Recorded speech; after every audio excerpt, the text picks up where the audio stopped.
Hello everyone, this is Helios Raven. I tell you how I do it, even if you don't care. And we're up to the second half of my top of turn 3. And we just fired our weapon batteries at the battleship and did 1 point of damage. How many shields does he have left? He's got 1 left. He's got 1 shield left. And what's going to happen next is he is going to fire his lances at the battleship. He's got 45 centimeters. We already know this because we checked before. He's within range. He's now the closest target that he can see because the planet blocks the escorts. So we know that that's good on that point. And we are now going to do this. So he's going to fire his lances, which is 4 shots. 1, 2, 3, 4. He needs 4s or better. Okay, 3 hits. Those 3 hits get 1 goes to shields. So he's got 1 damage marker there. So he's got 3 hits, 2 damage, and they get to roll again because they hit and they're Eldar lances. 1 more hit, so that's 3 hits in. And last shot, okay, so 3 damage to the battleship has been done. So good news for me, bad news for you. And while he marks his damage, he's going to fire his weapon batteries at him.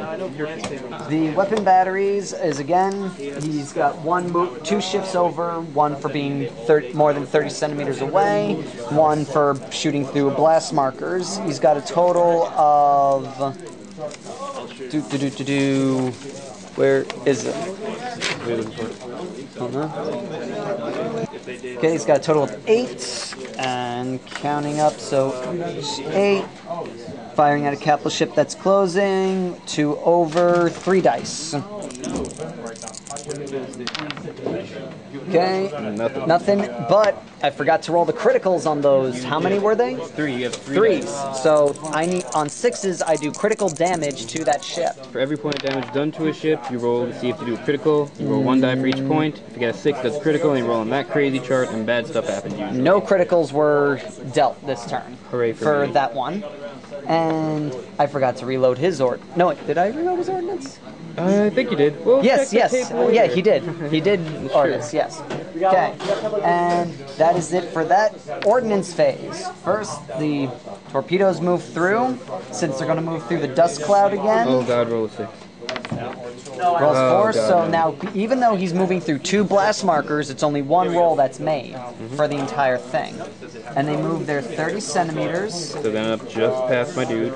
Actually, they actually just touch him. Oh, okay. So, that works too. Boom.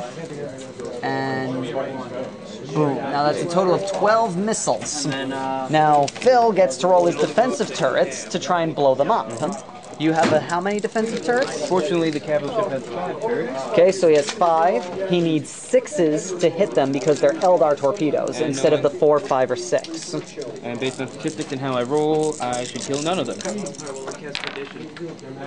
1 6. I killed 1 of them. Okay, so out of 12, 11 attack. So 1, 2, 3, 4, 5, 6, 7, 8, 9, 10, 11. Front armor 6 because they're Eldar torpedoes. They get to re-roll any misses. He doesn't get an attack.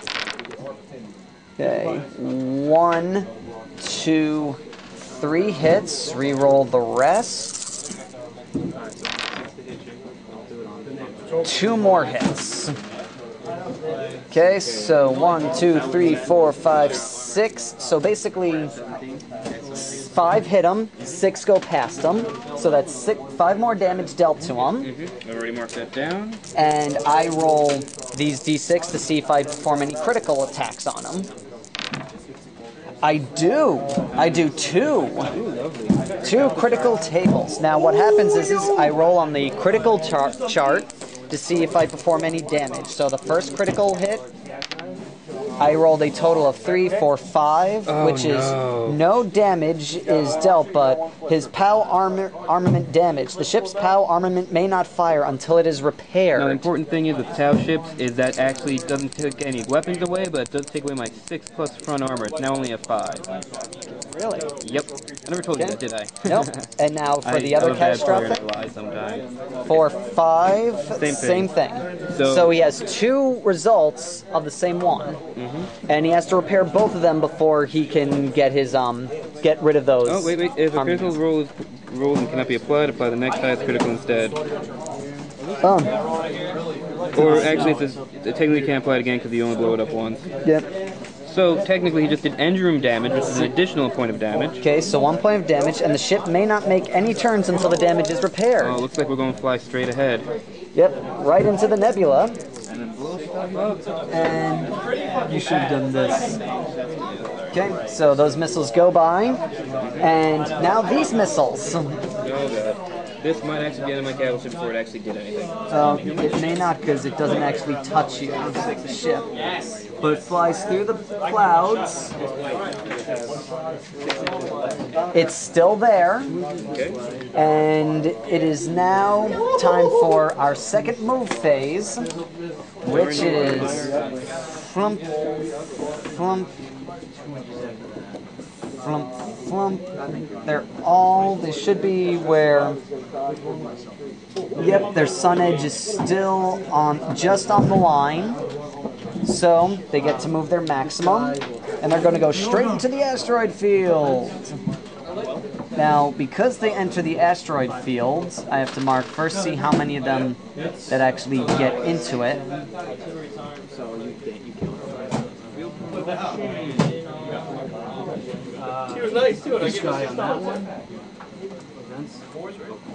Okay, so basically, since all but 2 of them are in the asteroid field, they're the only ones that do not have to apply to this. Now, what happens is I take a leadership check, and if I fail, I take a d6 points of damage, which my shields can deflect if possible. They're fine. They take no damage for being in the asteroid field. Now, this cruiser right here is actually going to turn around. Yep, he's going to do his classic. He's going to go this way, actually. Then move 25 centimeters this way. And then this cruiser is actually going to turn this way and go just a few centimeters this way, about 10. Okay, and now, end phase. At the end phase, that's when Phil has a chance to repair any damage that he has done to his ship. He rolls 1d6 for each point of damage he still has left in his ship, and every 6 that he scores removes 1 critical effect done to his ship. So, Phil, roll it out. Sadly, our big bad battleship of Awesome has only 1 hit point left, so I get 1 die. And I did not make it. Okay, so that is the end of this turn, the top of turn 3. So we're going in the bottom of turn 3. And until next week, this is Helios Raven signing off.